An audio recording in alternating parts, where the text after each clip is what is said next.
Haleluya, shalom. Apa kabarnya hari ini? Luar biasa. Ya, saudara, kalau saya bisa ada malam ini di sini semua karena anugerah Tuhan. Iya, kita ada di hari-hari menjelang kedatangan Tuhan. Siapa yang percaya bahwa Tuhan akan datang segera? Ya, yang lain tidak percaya. Ya, kita semua percaya ya bahwa Tuhan akan datang. Dan kalau Tuhan akan datang, maka kita harus berjaga-jaga dengan iman kita. Nah, saudara, apa yang harus kita lakukan hari-hari ini? Karena saya percaya iblis itu juga tidak berdiam diri. Dia ingin berusaha untuk menggoyahkan iman kita sehingga ya kita tidak layak ketika Tuhan datang. Tapi saya percaya orang-orang yang menanti-nantikan Tuhan, kita ini diberi kekuatan yang baru untuk terus melihat dan percaya bahwa Tuhan ada bersama-sama dengan kita. Kita buka bersama 1 Petrus pasal yang ke-5, saudara. Kita baca ayat yang ke-6 sampai ayat yang ke-11. Ini yang harus kita lakukan di hari-hari yang terakhir agar iman kita semakin kuat ya di tengah-tengah keadaan zaman yang semakin tidak menentu. 1 Petrus pasal yang ke-5 ayat 6 sampai ayat yang ke-11, kita baca dulu yang ayat yang ke-6. Baca bersama 1, 2, 3. Karena itu rendahkanlah dirimu di bawah tangan Tuhan yang kuat, supaya kamu ditinggikannya pada waktunya. Sampai di situ dulu. Ayat ini berkata, yang pertama supaya kita ini kuat menghadapi hari-hari yang jahat. Tidak ada pilihan lain, saudara. Selain yang pertama dikatakan, rendahkanlah dirimu di bawah tangan Tuhan yang kuat, supaya kamu ditinggikannya pada waktunya. Siapa yang mau ditinggikan Tuhan? Kita semua tentu mau ditinggikan Tuhan. Jangan mau hanya ditinggikan manusia, amin. Karena kalau manusia yang tinggikan itu kadang kalau ada maunya ya jadi, kalau tidak ya sudah. Tapi kalau Tuhan yang tinggikan, ya Alkitab berkata jika Dia yang membuka pintu maka tidak ada satupun yang dapat menutupnya. Jika Tuhan yang sudah mengangkat kita maka tidak ada seorang pun yang dapat merendahkan kita. Jadi hari-hari ini apa yang harus kita lakukan, saudara? Yang pertama, ya rendahkanlah dirimu di bawah tangan Tuhan yang kuat. Apa artinya merendahkan diri? Ya, Tuhan itu tidak akan pernah bisa mengangkat orang yang masih tinggi hati. Tuhan gak akan pernah bisa mengangkat orang yang sombong. Satu-satunya cara agar hidup kita diangkat Tuhan, dipromosikan Tuhan, dimanapun engkau berada, saudara, janji Tuhan itu begitu banyak bahwa Tuhan itu akan mengangkat orang-orang yang berkenan padanya. Di mana? Di tempat saudara bekerja, di mana di dalam keluargamu, di mana di tempat pelayanan kita, di mana di kotamu.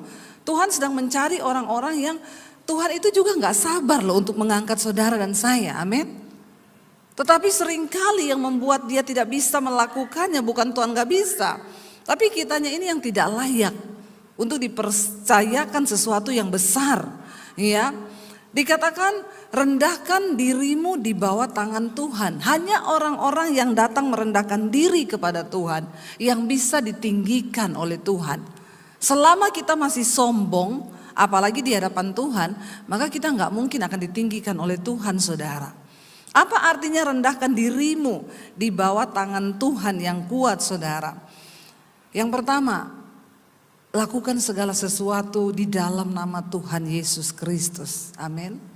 Karena banyak orang hari-hari ini bekerja, tapi mereka tidak melibatkan Tuhan. Ya, mari Alkitab berkata, diberkatilah orang yang mengandalkan Tuhan, tapi terkutuklah orang yang mengandalkan kekuatannya sendiri. Kenapa banyak orang Kristen hidupnya terkutuk? Kita berkata begini, saya ini tidak bikin dosa loh. Saya tidak selingkuh, saya tidak berzina, saya tidak judi, saya tidak rokok, saya tidak pergi ke pohon beringin untuk berdoa. Tapi kok kayaknya hidup saya ini seperti terkutuk. Kenapa, saudara? Karena Alkitab dengan jelas berkata, terkutuklah orang yang mengandalkan dirinya sendiri, yang mengandalkan kekuatannya, yang mengandalkan kepintarannya, yang mengandalkan ya keakuannya sendiri. Tapi diberkatilah orang yang mengandalkan Tuhan. Contoh simpel, apapun yang kita mau lakukan, libatkan Tuhan, saudara. Bapak-bapak, ya bukan berarti ketika kita kaya kita nggak lagi mengandalkan Tuhan loh. Saudara mau berbisnis, libatkan Tuhan di dalam bisnismu. Jangan pernah kau putuskan dengan kekuatanmu sendiri. Orang yang merendahkan diri di kaki Tuhan, dalam segala perkara dia bawa di dalam doa. Ya, saudara mau beli rumah, bawa dalam doa, amin. Apalagi yang gak punya duit, harus bawa dalam doa. Sedangkan yang punya duit harus berdoa. Apalagi yang tidak punya duit, itu lebih lagi doanya harus kenceng ya. Jadi saudara, bukan soal kita miskin atau kaya.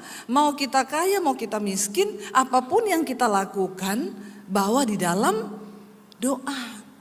Tanya Tuhan. Dan berani berkata, Tuhan, kalau ini bukan rencanamu, gagalkan dalam nama Tuhan Yesus. Amin. Bapak-bapak pernah ada yang berdoa begitu? Ada ya? Itu tanda kita ini sungguh-sungguh mengandalkan Tuhan. Yang pacaran, yang muda-muda, ya, seberapa besar pun cintamu, kau harus berani berdoa, Tuhan, kalau ini bukan jodoh dari Tuhan, maka putuskan dalam nama Yesus. Amin. Jangan ngebet, dalam nama Yesus, tetap dia jadi jodohku. Apapun yang terjadi, dia jadi jodohku. Itu namanya kau memaksa diri. Ya, jangan saudara. Dan orang-orang yang belajar merendahkan diri, mengandalkan Tuhan, mengandalkan keputusan Tuhan, mereka pasti akan berbahagia. Amin. Saya selalu bilang sama anak saya, ingat ya, di hidup ini hormati Tuhan. Kalau kau hidup menghormati Tuhan, maka engkau pasti diberkati dan pasti Tuhan tinggikan engkau. Tapi kalau kau tidak menghormati Tuhan, maka jangan mimpi, ya, jangan mimpi. Mau sekaya apapun engkau orang tuamu, kalau kau tidak menghormati Tuhan, saudara, nasibmu kasihan. Kita harus menghormati Tuhan. Tandanya apa? Dalam hidup ini kita menjauhi dosa. Orang-orang yang sombong, ya, mereka terus melakukan dosa tanpa berpikir, dipikir Tuhan tuh enggak tahu. Dipikir Tuhan tuh enggak lihat, ya. Saya percayalah di gereja sini sudah enggak ada lah yang selingkuh-selingkuh, amin. Aminnya kok enggak rela ya. Ada apa enggak? Ada ya? Banyak atau tidak? Tapi memang dosa perselingkuhan ini di mana-mana ada. Ya, bukan cuma di kalangan artis terjadi kawin cerai, perselingkuhan. Ini menebar ke semua sisi perselingkuhan ini, bukan cuma dari artis, pejabat, sampai ke pembantu, tukang ojek, semua kena yang namanya roh persinahan ini. Ya, dan hati-hati saudara, saya percaya kalau kita ini hidup mendekat kepada Tuhan, menghormati Tuhan, merendahkan diri, tidak mungkinlah kita tuh kena yang begini-begini itu, tidak mungkin. Ya, kalau kita mau berjaga-jaga, tidak mungkinlah kita kena yang begini-begini ini. Saya berdoa kita semua hari-hari ini tidak lagi kena sama yang begini-begini. Kenapa? Karena perjuangan kita ke depan ini semakin berat. Ya, kalau cuma yang begini-begini kita tidak lulus. Apalagi kita berbicara tentang pertempuran, peperangan di akhir zaman yang begitu berat. Ya, jadi jangan ada suami istri rapatkan barisan, berdoa bersama, bergandengan tangan, tidak usah aneh-aneh, amin. Jauhi hal-hal yang tidak boleh dilakukan, ya. Mau di gereja, mau di mana saja kita nggak bisa merasa kuat. Kita tidak bisa berkata bahwa kita sudah berjumpa dengan Tuhan Yesus kalau hidup kita belum diubahkan. Orang yang berjumpa dengan Tuhan Yesus secara pribadi terlihat ada perubahan di dalam hidupnya. Jadi kalau engkau hanya menjadi Kristen tok saja yang setiap minggu ke gereja tapi hidupmu gak berubah, maaf, Anda belum ketemu Tuhan Yesus loh. Dan saudara pasti ditolak ketika Tuhan Yesus datang. Sekalipun engkau berkata, Tuhan aku mengenal engkau loh. Aku menyembuhkan orang demi namamu. Aku usir setan demi namamu. Tapi Tuhan bilang, maaf, enyah engkau daripadaku, sebab aku tidak mengenal engkau pembuat kejahatan. Kita harus mengalami perubahan hidup yang orang bisa lihat. Ya, jadi aneh. Dulu pelit sekali, sekarang ada keluarga yang susah ditolong. Orang bilang, ih kok aneh ya dia sekarang ya. Iya, kenapa ya? Oh, itu loh, sejak dia ibadah di Petra, hidupnya berubah loh. Karena dia mengenal Tuhan Yesus, amin. Jangan sampai orang bilang, itu kan ke gereja tiap minggu di Petra, tapi pelitnya, auzubillahi minasyaitonirrahmanirrahim. Ya, Bapak Ibu, itu dulu perubahan yang harus terlihat. Kalau beli di pasar, ndak usah ditawar, amin. Ibu-ibu, ya, beli sayur itu loh, berapa? 10.000, yuk ditawar loh, 5.000 entuk rah. Coba, kapan lagi waktunya kita ini bisa menjadi berkat bagi kota, bagi bangsa. Yaitu penjual sayur di pasar tuh mereka ndak kaya. Saudara, sekali-sekali ditanya berapa itu Bu? 10.000, 20.000 boleh ndak? Loh, malah ketawa loh. Saya ini serius loh. Amin. Itu baru orang bilang, jemaat Petra loh. Apalagi saudara pakai kalung salib. Ya, dia akan bilang, ih orang Kristen luar biasa. Saya jual 10.000, ditawar 20.000. Itu luar biasa kan. Jangan sampai pakai kalung salib. Mangewu wae. Reto, mangewu, itu. Lawang aku kemarin tuku neng kono yo mos 2.500 kok. Ini bertobat loh ini. Ya saya ini tahu loh. Karena saya sering mendengar nih di pasar begini kejadiannya. Ibu-ibu bertobat. Ya apalagi kalau lihat bapak-bapak tua yang jualan, ndak usah ditawar. Saya bersyukur ada ibu-ibu bersaksi, Bu Debi terima kasih ya. Karena saya mendengarkan khotbah ibu. Ada bapak-bapak tua jual sapu lidi di rumah. Saya udah mau tawar Bu. Saya tanya berapa Pak?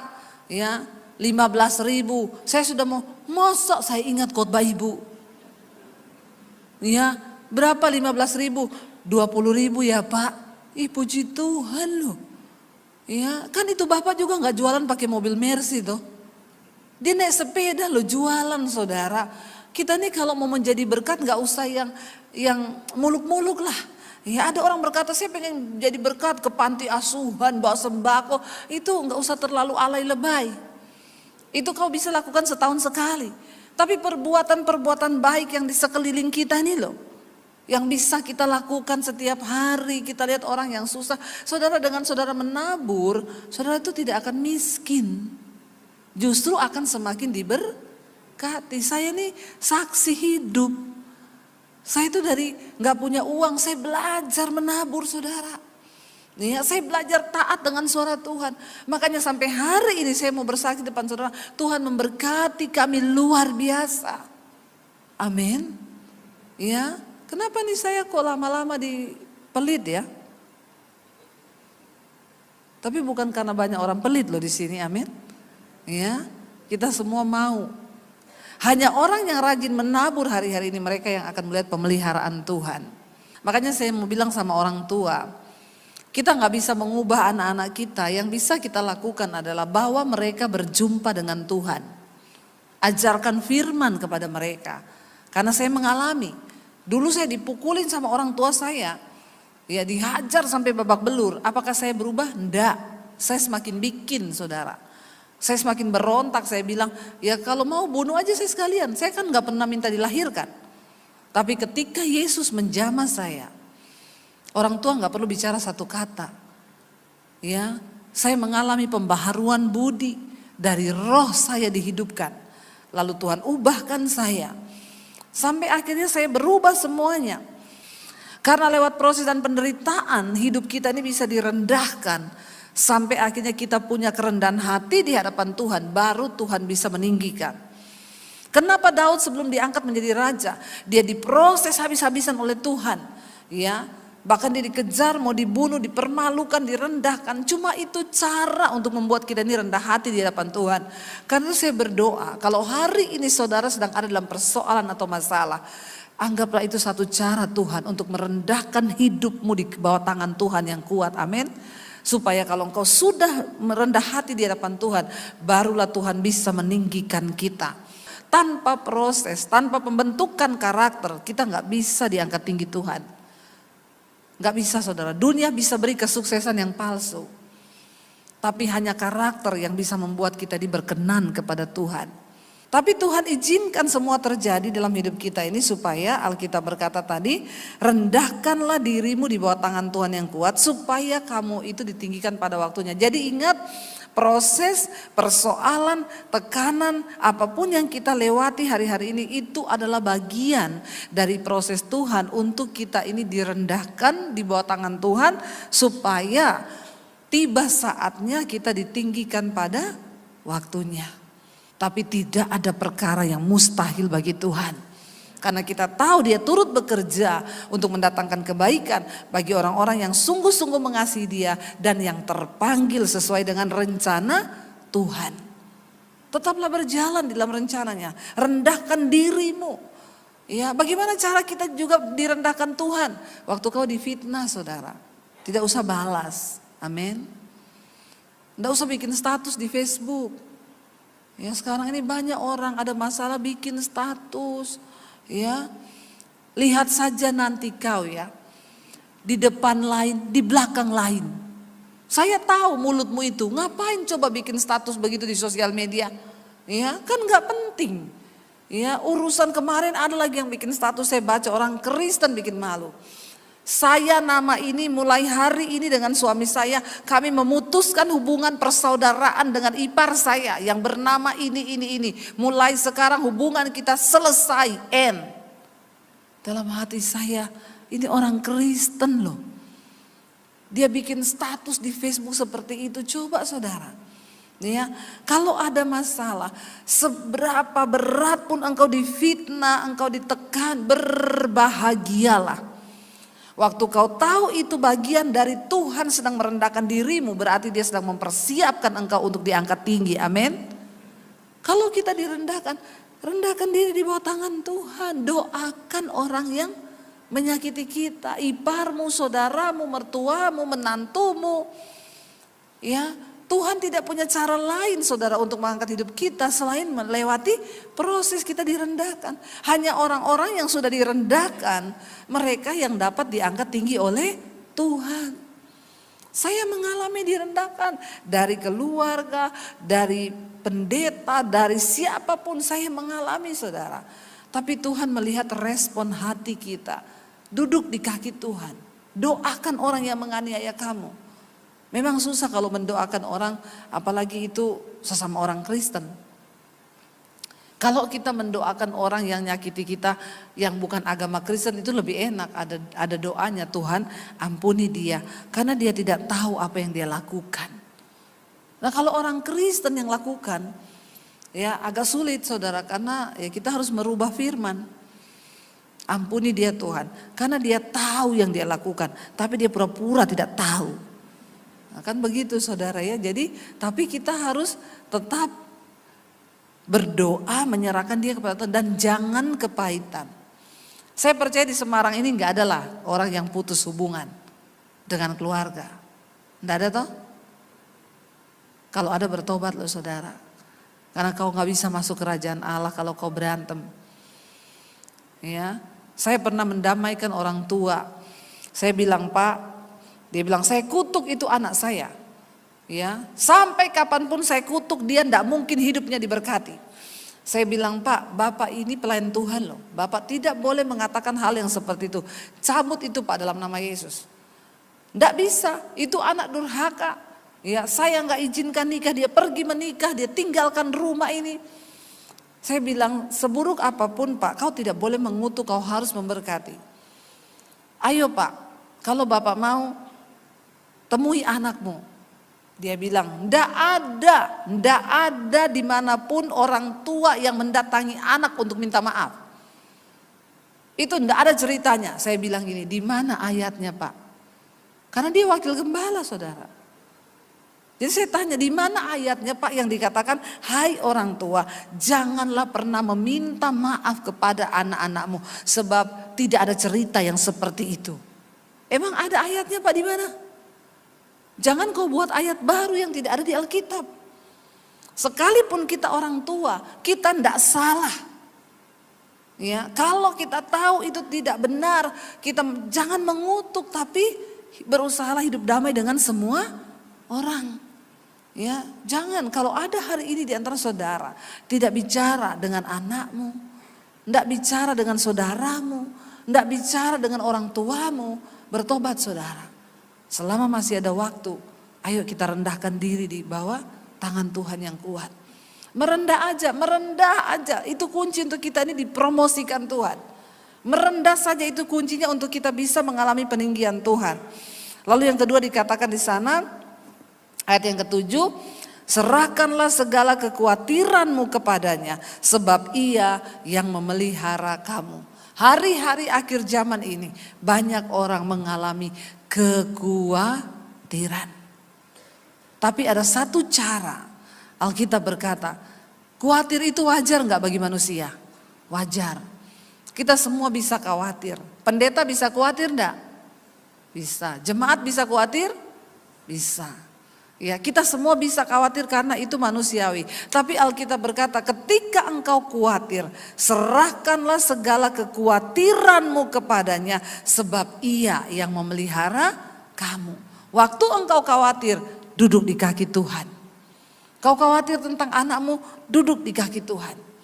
Saya sering kali khawatir tentang anak-anak saya. Tuhan, nanti jodoh mereka itu bagaimana ya? Tapi begitu kekhawatiran itu datang, saya langsung cepat berkatakan, dalam nama Yesus, anakku ada di dalam kendali-Mu Tuhan. Saya nggak mau kekhawatiran itu merebak dalam hati saya, dalam pikiran, dalam iman. Itu yang bikin kita ini akhirnya tidak mempercayai Tuhan. Dalam segala perkara, dalam apapun saudara. Ada satu kisah di dalam Alkitab, dalam 2 Tawarik pasal 25 saudara. Ada seorang raja di Israel yang bernama Amasya. Pada waktu itu kerajaan Israel terbagi atas dua, ya, yaitu Yehuda dan Israel. Ketika mereka berperang saudara, dikatakan di sana Amasya ini sebagai raja Yehuda, dia tidak merasa memiliki kekuatan untuk melawan musuh. Kita lihat 2 Tawarik pasal 25 ayat yang kelima sampai ayat yang ke-12 saudara. 2 Tawarik 25 ayat 5 sampai ayat 12. Firman Tuhan berkata di sana, lalu Amasya mengumpulkan orang Yehuda. Baca bersama. Lalu Amasya mengumpulkan orang Yehuda dan menyuruh mereka, yakni seluruh orang Yehuda dan Benyamin berdiri menurut puak-puaknya di bawah kepala-kepala pasukan 1000 dan kepala pasukan 100. Ketika ia menghitung mereka yang berumur 20 tahun ke atas, didapatinya 300.000 teruna yang sanggup keluar berperang dengan tombak dan perisai. Selain itu, ia menyewa 100.000 pahlawan yang gagah perkasa di Israel dengan bayaran 100 talenta perak. Tetapi seorang abdi Allah datang kepadanya dan berkata, ya Raja, janganlah tentara Israel dibiarkan bergabung kepada tuanku, karena Tuhan tidak menyertai Israel, yakni semua Bani Efraim. Dan jikalau mereka bergabung juga, bagaimanapun juga perbuatan dan kekuatanmu di dalam perang, Allah akan mengecilkan engkau, ya, menggelincirkan engkau di depan musuh, sebab Allah mempunyai kuasa untuk menolong dan menggelincirkan. Lalu kata Amasya kepada abdi Allah itu, bagaimana dengan 100 talenta yang telah kuberikan kepada pasukan-pasukan Israel itu? Jawab abdi Allah itu, Tuhan dapat memberikan lebih daripada itu kepadamu. Kemudian Amasya memisahkan pasukan yang datang bergabung kepadanya dari Efraim, supaya mereka kembali ke tempat tinggalnya. Maka sangat marahlah mereka terhadap Yehuda. Mereka kembali ke tempat tinggalnya dengan marah dan menyala-nyala. Amasya apa? mendapat keberanian lalu memimpin rakyatnya ke lembah Asin dan memukul kalah 10.000 orang dari Bani Seir. Saudara, ketika Raja Amasya akan bertempur melawan Bani Seir, dia merasa kekuatannya tidak seberapa. Dia merasa aku gak punya kekuatan pasukan untuk melawan Bani Seir yang begitu besar. Lalu dia tergoda untuk menyewa pasukan-pasukan dari Israel. Ya, dia ini dari Yehuda, saudara. Pada waktu itu terbagi 2 kerajaan. Dan ketika dia sudah menyewa, dia pikir saya harus menambah kekuatan dengan tentara Israel yang gagah perkasa untuk menyerang Bani Seir. Tiba-tiba hamba Tuhan abdi Allah itu datang dan berkata, jangan pernah engkau pakai tentara Israel untuk ikut berperang karena Tuhan tidak berkenan kepada mereka sebab mereka memberontak dan mereka berdosa. Lalu Raja Amasya berkata, tapi bagaimana? Aku sudah terlanjur bayar. Aku sudah terlanjur menyewa. Ya, dikatakan di sana, bagaimana? Ya, kalau aku nggak jadi pakai, aku sudah menyewa 100.000 pahlawan yang gak perkasa dari Israel itu. Ya, dan dia bilang, ya bagaimana? 100.000 itu saya sudah sewa kepada mereka. Ya, dan dia bilang, saudara, di sana abdi Allah itu berkata, kalau kamu tetap nekat, seberapapun kekuatan yang sudah kau bangun, seberapapun usahamu untuk memenangkan peperangan itu, Tuhan akan menggelincirkan engkau di depan musuhmu. Saudara, kita ini tidak punya kekuatan apa-apa. Tetapi orang-orang yang mau mengandalkan Tuhan, saudara, mereka akan melihat penyertaan Tuhan. Artinya apa? Jangan pernah pakai logika kita untuk coba menolong Tuhan. Tidak peduli sekecil apapun kekuatanmu hari ini. Waktu kau berserah kepada Tuhan, maka Dia sanggup bertindak. Yang terpenting adalah kita punya ketaatan. Ketika abdi Allah itu menegur Amasya dan berkata bahwa ya jangan pernah engkau gabungkan. Dia bilang, tapi saya sudah terlanjur bayar. Tapi abdi Allah itu berkata, Tuhan sanggup memberikan lebih daripada apa yang sudah kau keluarkan. Seringkali ada sesuatu yang harus hilang ketika kita memilih untuk mengandalkan Tuhan. Tapi tidak apa-apa, saudara, sebab Tuhan memperhitungkan semua harga ketaatanmu di dalam Dia, amin. Tidak ada satupun yang mustahil bagi Tuhan. Hari-hari terakhir ini, mari kita menaikkan iman kita kepada Tuhan. Jangan lihat keadaanmu, jangan lihat persoalanmu yang rasanya mungkin terlalu besar hari ini. Tapi pandanglah kepada Tuhanmu yang lebih besar daripada masalahmu. Ya, katakan, yes, masalahku memang besar, tapi Tuhanku lebih besar dari masalahku.